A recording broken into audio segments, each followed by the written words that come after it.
Privacy used to be something we shared. Now Isla guards hers like state secrets. I notice things. It's what made me successful in tech. Pattern recognition, anomaly detection, the ability to see when systems change their behavior. My wife's behavioral patterns have definitely changed. She angles her phone away when typing, sleeps with it under her pillow, jumps when notifications arrive. 3 months ago, she started using a case that blocks the screen unless you're looking directly at it. For work, she explained. Client confidentiality.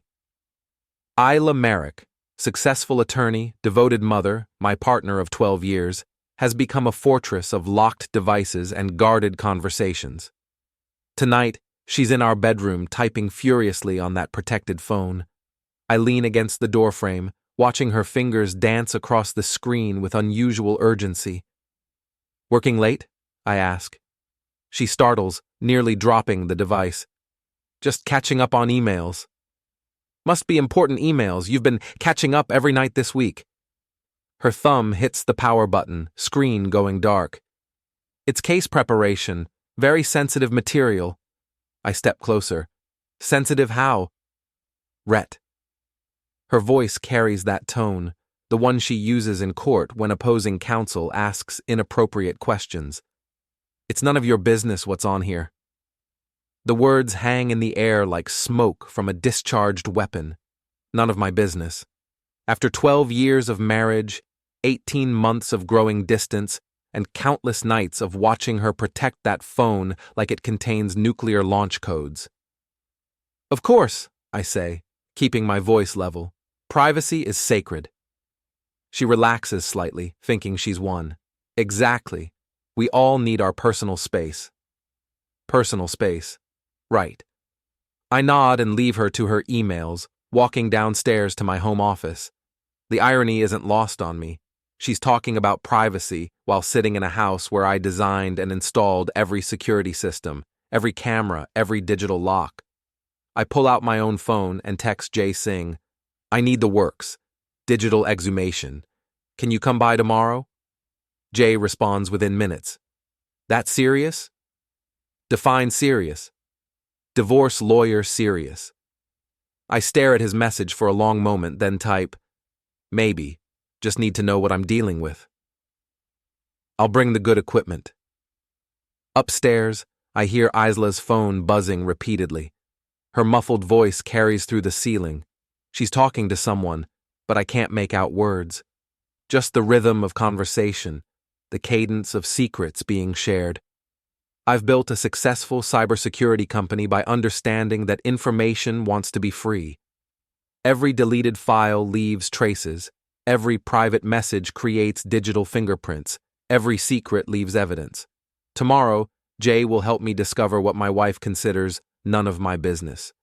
Tonight, I lie in bed next to a woman who clutches her phone like a lifeline, and I wonder when exactly we became strangers sharing the same address. Jay arrives at 10 a.m. sharp, carrying an aluminum briefcase that looks like it could survive a nuclear blast. We've been friends since college. He was the guy who could hack the dorm's internet to bypass bandwidth limits, and I was the one who made sure we never got caught. Coffee first, he says, setting the case on my desk. Then you tell me exactly what we're looking for. I pour 2 cups from the machine in my office. Through the window, I can see our neighbor Mrs. Patterson walking her ancient golden retriever. Normal Tuesday morning in suburbia, except I'm about to violate my wife's privacy in ways that would make the NSA uncomfortable. Isla's been different, I begin. Secretive, protective of her devices. Different how? She used to leave her phone charging in the kitchen overnight. Now it never leaves her side. She's changed all her passwords, added biometric locks, started using encrypted messaging apps. Jay opens his case, revealing equipment that definitely didn't come from Best Buy. Behavior change usually means someone has something to hide. Question is whether you really want to find it. I need to know. Need and want are different things, Rhett. I can recover deleted files, reconstruct message histories, pull data from cloud backups she thinks are erased. But once you see what's there, You can't unsee it. I hand him Isla's laptop. She left it charging in the kitchen this morning, probably assuming it was safe since she cleared the browser history. How long? 72 hours for a complete digital autopsy. I'll image the drive, recover deleted files, check cloud synchronization logs, trace communication patterns. He connects cables to ports I didn't know existed. If she's been careful, this might take longer. She's an attorney, not a spy. Attorneys can be more paranoid than spies. They understand evidence. While Jay works, I review the past 18 months in my memory. When did the distance start? Isla began working later, traveling more frequently for cases.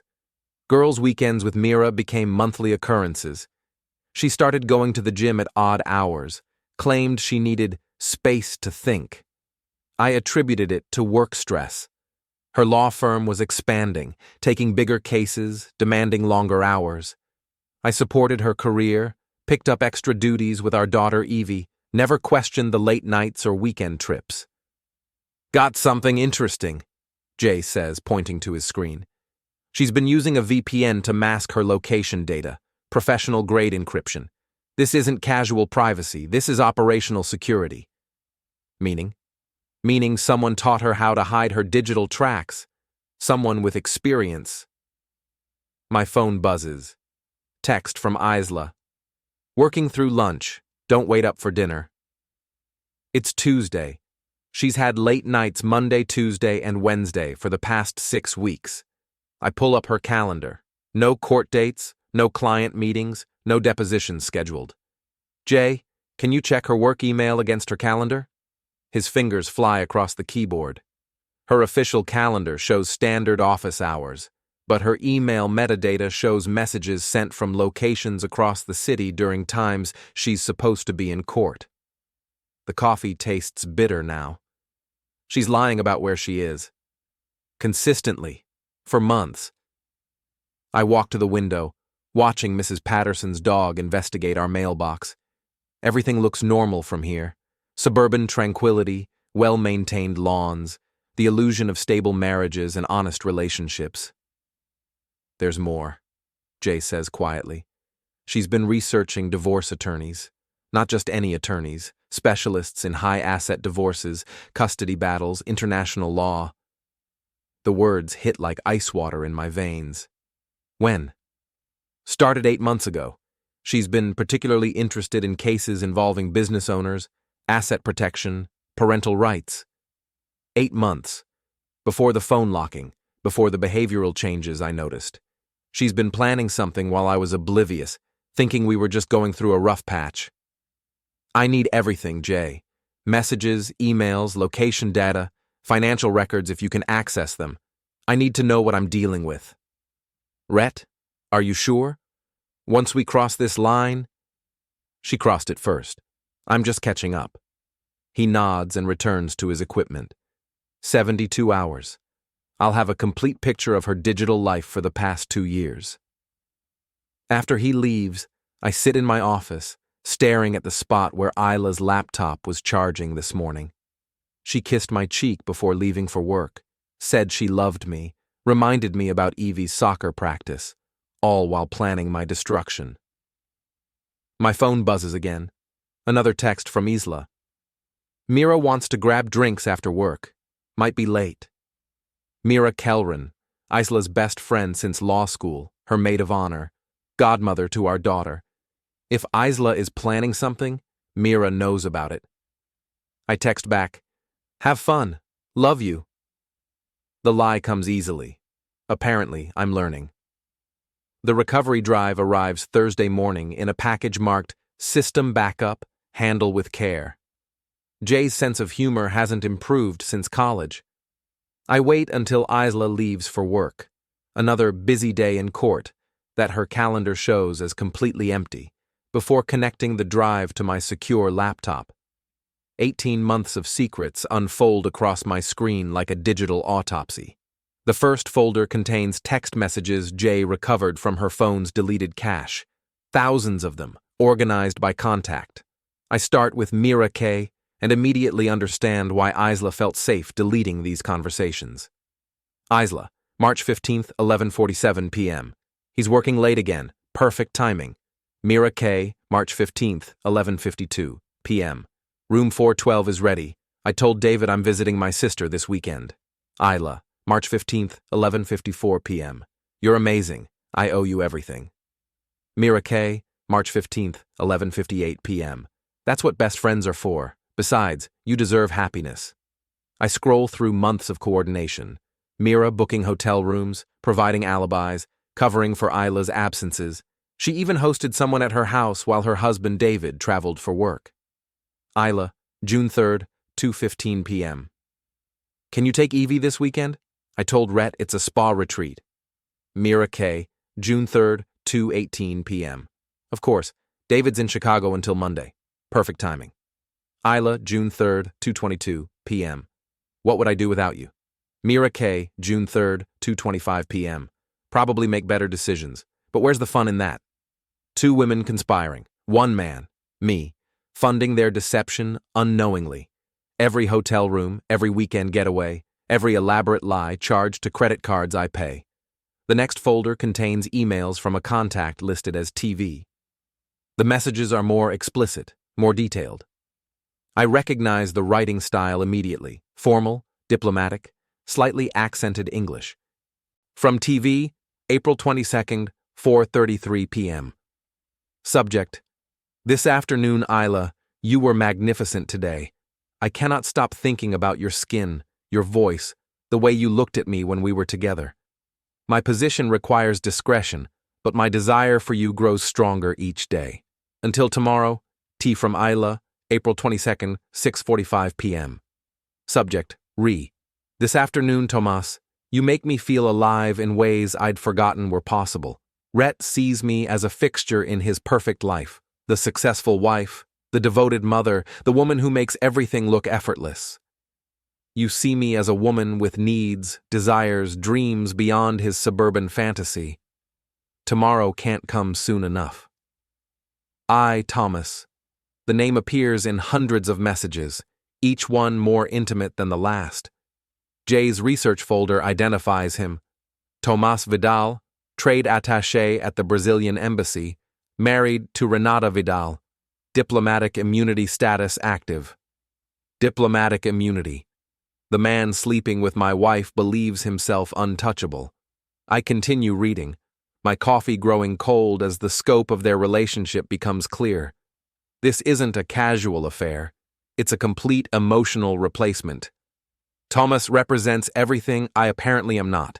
Sophisticated, worldly, dangerous, free from the responsibilities of suburban American life. From Thomas, July 10th, 8:22 a.m. Subject: Plans.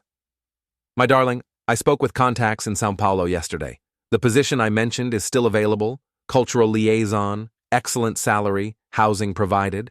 You would love the city, and Evie would thrive in the international environment. Think carefully about what we discussed. Some opportunities don't wait. Forever yours. T from Isla, July 10th, 11:15 a.m. Subject: Plans. I've been thinking of nothing else. The life you're offering sounds like a dream. Sophisticated, cultured, free from the limitations here. But Evie complicates everything. Rhett would never agree to international relocation, and custody laws are complicated. I need more time to plan this properly. My father's connections might help with legal obstacles. All my love, they're planning to leave, not just end our marriage, disappear entirely, taking our daughter to another country. The final folder contains financial records Jay somehow accessed. Isla has been moving money systematically, small amounts from our joint accounts, into a personal account I didn't know existed. The account is in her maiden name, Isla Catherine Morrison. Over 18 months, she's transferred nearly $40,000. Money from our daughter's college fund, from business profits, from the emergency account we established for family crises.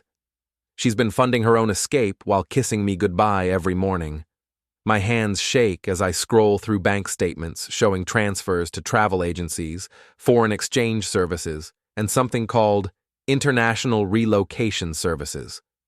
She's not just planning to leave, she's planning to vanish.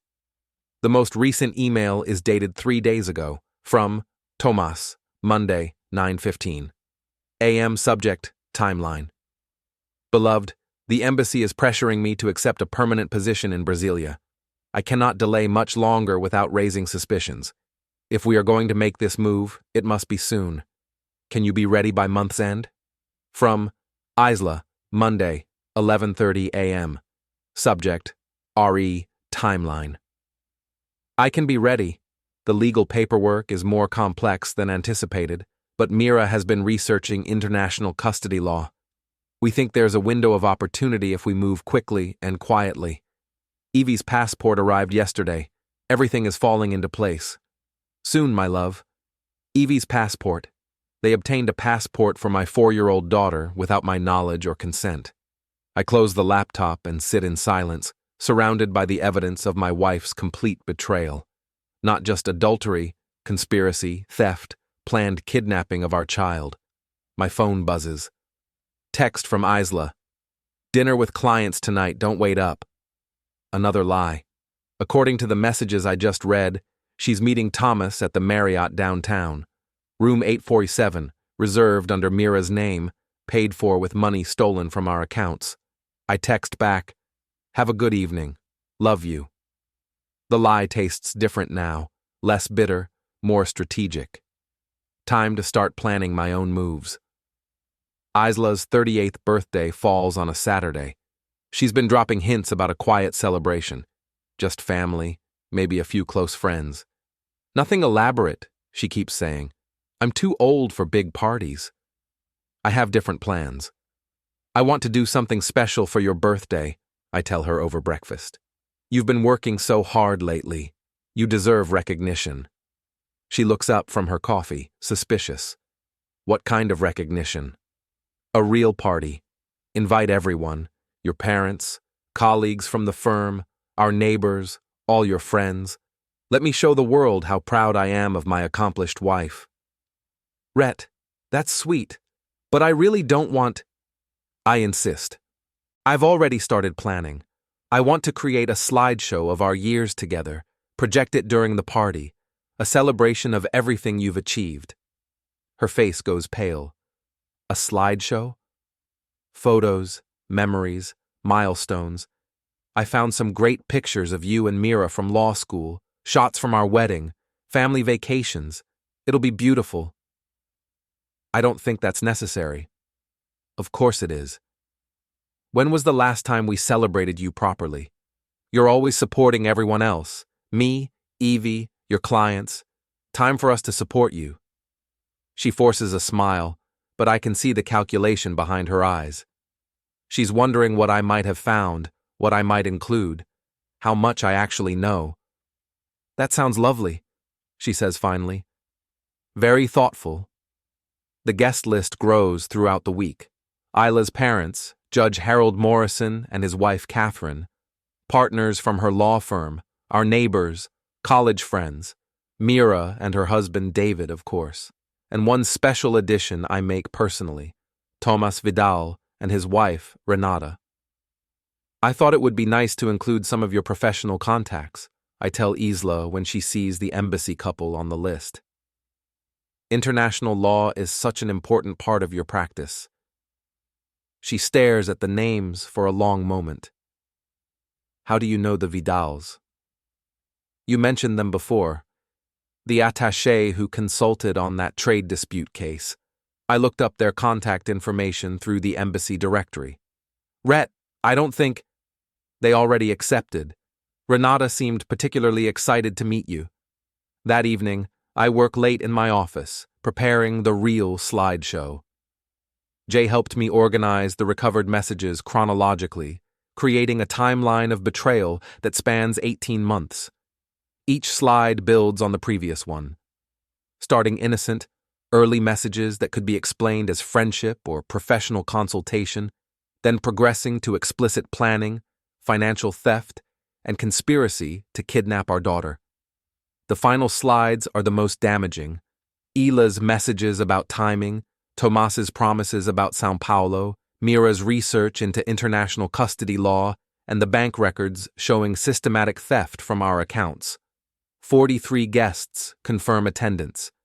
Isla spends Friday evening getting her hair done, buying a new dress, preparing for what she thinks will be a normal birthday celebration.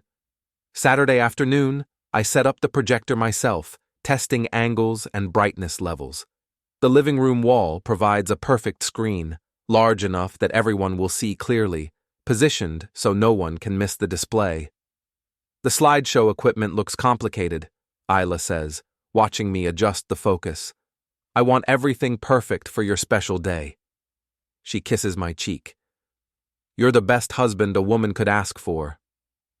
The irony is so thick, I could cut it with a blade. Guests begin arriving at 6 p.m.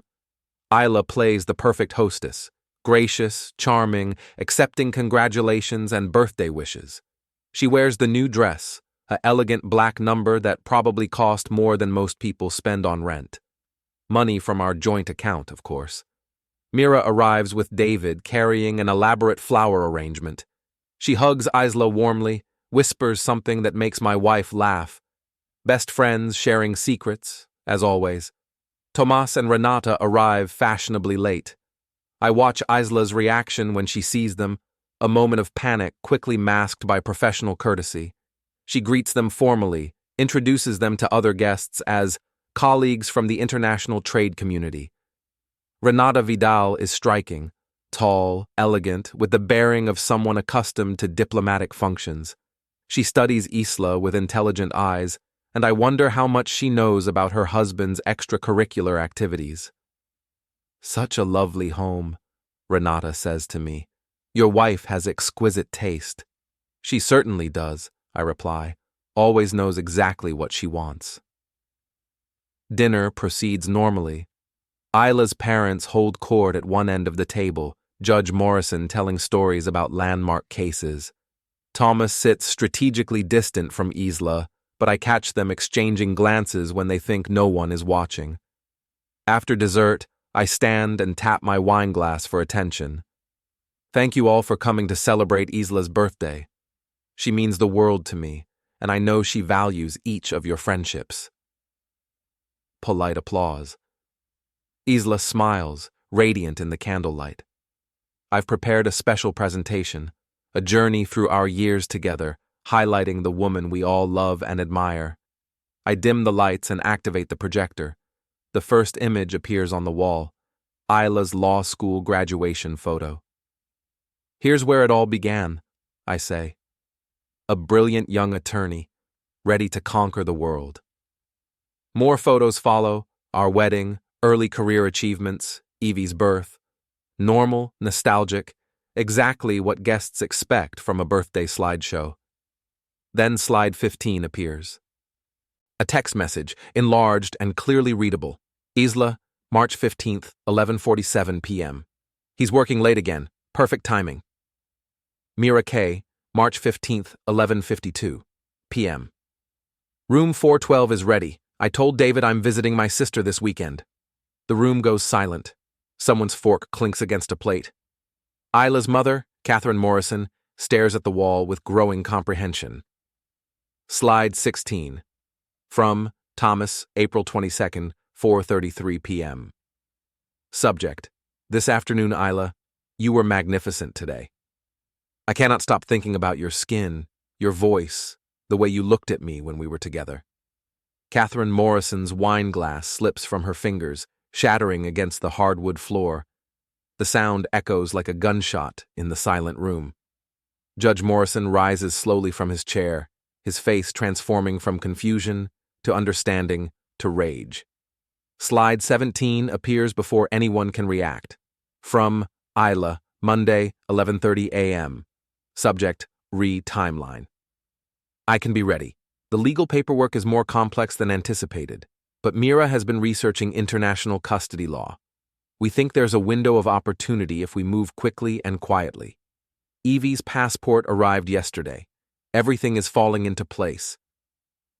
Tomas bolts for the door, but Renata blocks his path, unleashing a torrent of Portuguese that needs no translation. Her voice carries the fury of a woman confirming her worst suspicions. "Stop this!" Isla shouts, but her voice is lost in the chaos of 43 people processing the evidence simultaneously. Slide 18 shows bank records, transfers from our joint accounts to her secret account, money moved systematically over 18 months. Judge Morrison's voice cuts through the noise. "Isla Catherine Morrison Merrick, what have you done?" But I'm not finished. Slide 19 displays the most damning evidence. Evie's passport application showing Isla's forged signature in my name, authorizing international travel for our daughter without my knowledge or consent. Catherine Morrison hasn't moved from her chair. She sits frozen, staring at the wall where her daughter's betrayal plays out in digital detail. The final slide appears. From Isla, July 10th, 11:15 a.m. Subject, plans. The life you're offering sounds like a dream, sophisticated, cultured, free from the limitations here. But Evie complicates everything. Rhett would never agree to international relocation, and custody laws are complicated. I need more time to plan this properly. My father's connections might help with legal obstacles. Judge Morrison's face turns ashen. His own daughter planned to use his judicial connections to steal his granddaughter. The projector clicks off. I turn the lights back on, surveying the wreckage of my wife's 38th birthday party. Tomas has disappeared. Apparently, diplomatic training includes escape and evasion techniques. Renata remains, speaking quietly with other guests, damage control in multiple languages. Mira sits in stunned silence, realizing her role in the conspiracy is now public knowledge among 43 witnesses. Isla stands in the center of the room, her elegant black dress suddenly looking like funeral attire. "Happy birthday, darling," I say quietly. "I hope you got everything you wanted." The aftermath unfolds over the following week, like a slow-motion explosion. Sunday morning, I wake to find Isla gone. Her closet is half empty, bathroom cleared of personal items, but she left no note, no explanation, no forwarding address. Just absence where a wife used to be. Evie asks where Mommy went. I tell her Mommy is traveling for work, which isn't technically a lie. Isla is probably working very hard to salvage what remains of her life. Monday, Jay calls with updates from his intelligence contacts. "Tomas Vidal is having a very bad week," he reports. "Embassy received calls from 43 people over the weekend. Apparently, your guest list included some influential folks. Judge Morrison has connections. More than that, 3 of your neighbors work in federal law enforcement. 2 of Isla's law firm partners handle government contracts. Word travels fast in those circles. I'm reviewing security footage from Saturday night, watching guests' reactions frame by frame. The moment when understanding dawned was different for each person, some immediately, others requiring several slides to process what they were seeing. Renata Vidal's reaction was particularly interesting. She didn't seem surprised by her husband's infidelity, just disappointed by his carelessness. "There's more," Jay continues. "Embassy security started investigating Thomas's communications after the weekend incident. Turns out your wife's lover has been using diplomatic channels for personal business." "What kind of personal business?" "The kind that gets diplomatic immunity revoked. Import licenses, customs documentation, shipping manifests, all bearing his official seal, none authorized by the embassy." I sit up straighter. "He's been smuggling?" "Facilitating smuggling. Brazilian artifacts, probably other items. His diplomatic status made him untouchable for customs inspection. Until now. Embassy is cooperating fully with federal investigators to avoid international incident. Tomas gets recalled in disgrace, loses his position, faces prosecution in Brazil for misuse of diplomatic credentials. The irony is perfect. Isla chose her lover specifically because his diplomatic immunity made him untouchable. That same immunity becomes his downfall when his crimes are exposed. Tuesday, Mira calls. "Rhett, We need to talk. I don't think we do. Please. I know how this looks, but you don't understand the whole situation. Against my better judgment, I agree to meet her at a coffee shop downtown. Neutral territory, public location, witnesses if she tries anything desperate. She arrives looking haggard. No makeup, hair pulled back, wearing clothes that suggest she dressed in the dark. The polished event planner persona has been replaced by someone running on panic and caffeine. David left me, she says without preamble. I can't imagine why. He saw the slideshow, realized I've been lying to him for 18 months, lying about everything, where I was, who I was with, what I was doing. I sip my coffee, waiting. She's going to justify her actions, explain how she was just being a good friend, claim she never meant for things to go so far. Isla needed support, she begins right on schedule. Her marriage was falling apart. Her marriage was fine until she decided to destroy it. You don't know what she was going through. The pressure, the expectations, feeling trapped in a life that looked perfect from the outside but felt empty inside. So she decided to steal my daughter and disappear to Brazil? Mira flinches. That wasn't supposed to happen. The passport thing was just preparation, in case custody became complicated. Custody was never complicated until she made it complicated. Rhett, you have to understand. I understand perfectly. You helped my wife commit adultery, theft, and conspiracy to kidnap my child. You used your house, your resources, your husband's trust to facilitate 18 months of betrayal. She starts crying, which might be genuine or might be manipulation. With Mira, it's always hard to tell. I was trying to help my best friend. You were helping her commit felonies. Where is she now? Mira asks. I've been calling, texting, but she won't respond. Why would I know? According to the slideshow, you were her confidant, not me. She's scared, Rhett. After Saturday night, everything fell apart. Tomas won't return her calls. His embassy job is finished. The São Paulo plan is impossible now. Good. I think. But don't say aloud. I think she's staying at a hotel somewhere, trying to figure out her next move. Her next move should involve returning my daughter. Evie is with you. For now. But Isla has legal rights, and she's desperate enough to do something stupid. Mira wipes her eyes with a napkin. What do you want from me? Nothing. This conversation is over. I stand to leave, but she grabs my arm. Rhett, please. I know I made mistakes, but I was trying to help someone I love. Haven't you ever done something questionable for someone you care about? I look down at her hand on my arm, then meet her eyes. Yes, I say quietly. I just did it Saturday night.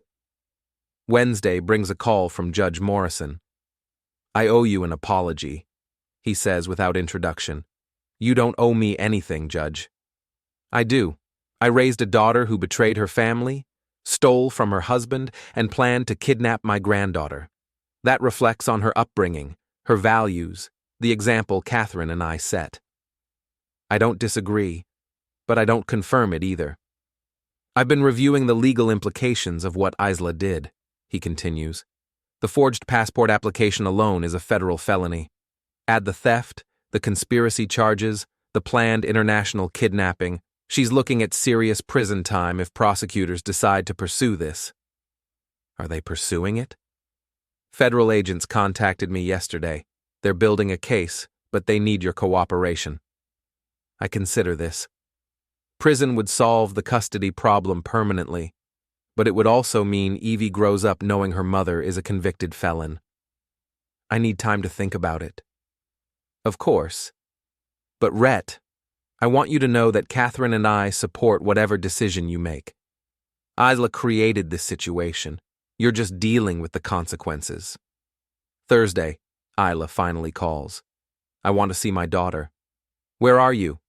That's not important. I want to arrange visitation. Visitation requires a legal custody agreement. You disappeared without filing any paperwork, so technically, you abandoned your parental responsibilities. I didn't abandon anything. I needed time to think. You needed time to plan your next crime. Silence on the line. Then, I know you hate me right now. I don't hate you, Isla. Hate requires emotional investment. You're just a problem I need to solve. Evie needs her mother. Evie needs stability, something you've been incapable of providing for 18 months. Rhett, please, can we meet somewhere? Talk about this like adults? Adults don't forge passport applications or steal from joint accounts. I'll return the money. You'll return it anyway. My attorneys are already filing recovery motions. Another pause. What do you want from me? It's a good question. What do I want from the woman who shared my bed while planning my destruction? I want you to disappear, I say finally. Completely, permanently. Sign over full custody, relinquish all parental rights, and vanish from our lives.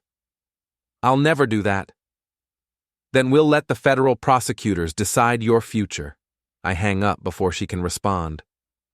Friday evening, I'm reading Evie a bedtime story when she asks the question I've been dreading. Daddy, is Mommy coming home? I close the book and look at my 4-year-old daughter, innocent, trusting, unaware that her mother planned to steal her away to a foreign country. I don't know, sweetheart. Would you want her to? Evie considers this with the seriousness that only children can bring to complex questions. Only if she's not angry anymore. Angry about what? She was always angry. At you, at me, at everything. She tried to hide it, but I could tell. 4 years old, and already more perceptive than her father. If she comes back, and she's still angry, I don't want her here, Evie continues. Angry people make everyone sad. I tuck her into bed, kiss her forehead, and promise that whatever happens, she'll be safe. In my office later, I review the options. Federal prosecution would guarantee Isla's absence but create a scandal that follows Evie forever. Custody litigation would be expensive, public, and emotionally destructive. Or I could wait. Let Isla make the next move, react accordingly, maintain the strategic advantage I gained Saturday night. My phone buzzes. Text message from unknown number. This isn't over. I screenshot the message, forward it to Jay for tracing, then delete it from my phone. Actually, I think it is over. Isla just doesn't realize it yet. 3 weeks after the birthday party, Isla makes her desperate play. I'm reviewing quarterly reports in my office when the doorbell rings. Through the security monitor, I see a woman I don't recognize, mid-30s, professional attire, carrying a briefcase and clipboard. Mr. Merrick? I'm Jennifer Walsh from Child Protective Services. We received a complaint regarding your daughter's welfare. My stomach drops, but I keep my voice steady. What kind of complaint? May I come in? It's better if we discuss this privately. I lead her to the living room, the same space where 3 weeks ago I destroyed my wife's life with a slideshow. The irony isn't lost on me. We received an anonymous report alleging that you've been emotionally abusing your daughter since your wife's departure, Walsh explains, consulting her notes. The caller claimed the child has been exhibiting signs of distress, behavioral changes, possible neglect. Anonymous report. Yes. The caller requested confidentiality, but provided specific details about your daughter's routine, her emotional state, concerning incidents they claimed to witness. Someone with intimate knowledge of our household, someone desperate enough to weaponize the child welfare system. I'd like to speak with my daughter privately, if that's acceptable, Walsh continues. Standard procedure for these investigations. Of course. I call Evie downstairs.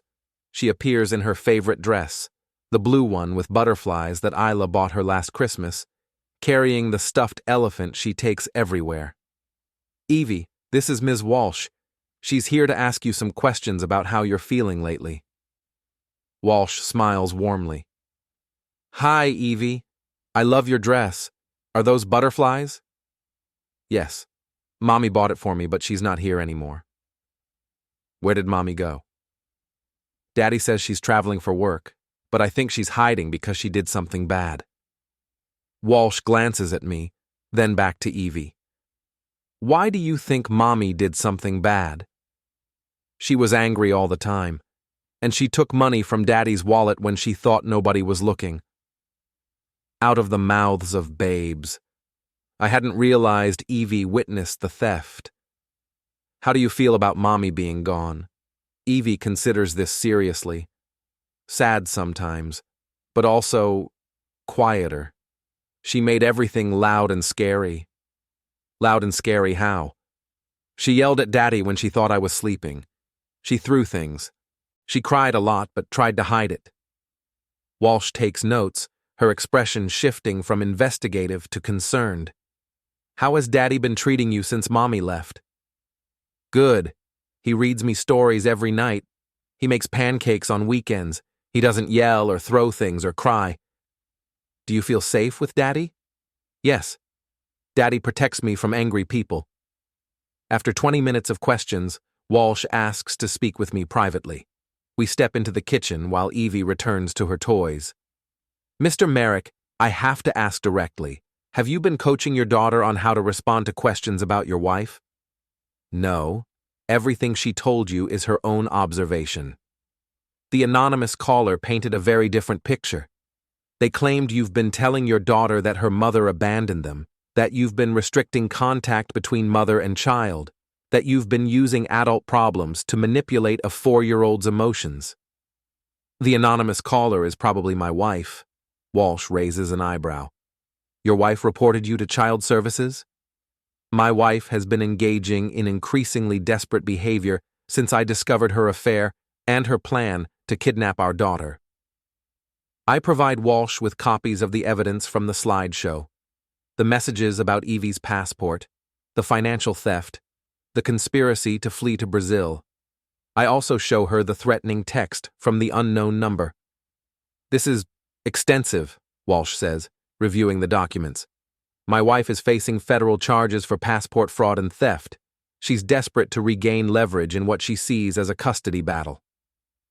Is it a custody battle? Not yet. She disappeared after I exposed her crimes. No divorce filing, no custody petition, no legal action of any kind. Just an anonymous call trying to weaponize your agency. Walsh closes her folder. Mr. Merrick, based on my interview with your daughter and the evidence you've provided, I see no indication of abuse or neglect. Your daughter appears well cared for, emotionally stable, and secure in her environment. What about the complaint? I'll be recommending that the case be closed as unfounded. However, I strongly suggest you consult with a family law attorney about formalizing custody arrangements. After Walsh leaves, I call Jay. Isla just tried to get child services to remove Evie from my custody. Predictable. Desperate people make predictable moves. Did it work? No. The investigator saw through it immediately. Good. But this escalation means she's running out of options. Cornered animals are dangerous. What's your recommendation? End this. Permanently. Before she tries something worse. That evening, I draft a comprehensive legal strategy with my attorney. Formal divorce petition, full custody request, restraining order, and a motion to compel return of stolen funds. But first, I make one phone call. Judge Morrison, it's Rhett. I've made a decision about federal prosecution. I'm listening. I want them to pursue every charge. Passport fraud, theft, conspiracy, attempted kidnapping, everything. Silence on the line. Then, that's a life-destroying decision, Rhett. Are you certain? She tried to weaponize child services against me today. Used our daughter as ammunition in her desperation. I'm done showing mercy to someone who has none. I understand. I'll make the calls tonight. Judge? Yes? I'm sorry it came to this. No, son. I'm sorry I raised someone who forced you to make this choice. The next morning, federal agents arrest Isla at the downtown hotel where she's been hiding. The charges are extensive: passport fraud, wire fraud, theft, conspiracy to commit international kidnapping, filing false reports with government agencies. Mira is arrested the same day as a co-conspirator. The local news covers the story. Prominent attorney charged in passport fraud scheme. They don't mention the affair, the theft, or the custody implications, just the federal crimes and the diplomatic scandal involving Thomas Vidal. I watch the coverage from my office, feeling nothing. No satisfaction, no regret, no emotional response at all. Just the quiet recognition that a problem has been solved. Evie asks that evening why police cars were at Mommy's hotel. Mommy broke some rules, I tell her. Now she has to go away for a while to think about what she did. Like time out? Like time out, but longer. Will she come back when time out is over? I consider lying, offering false hope, maintaining the illusion that her mother might someday return.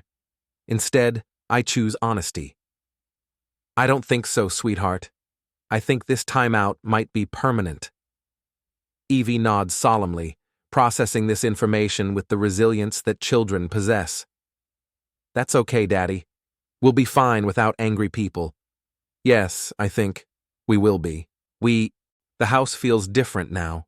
Quieter, more peaceful, free from the tension that had been building for 18 months. No more locked phones, no more whispered conversations, no more lies disguised as love. Just a father and daughter building a life free from betrayal. In my office, I delete the security footage from the birthday party, erase the recovered messages from Jay's drive, and file away the evidence that destroyed my marriage. Some secrets are worth keeping, others deserve to be exposed. The difference I've learned is knowing which is which. Outside, Mrs. Patterson walks her ancient golden retriever past our house, the same routine she's maintained for years. Normal suburban evening, ordinary neighborhood, the illusion of stable families and honest relationships. Except now, in our house, the illusion has become reality.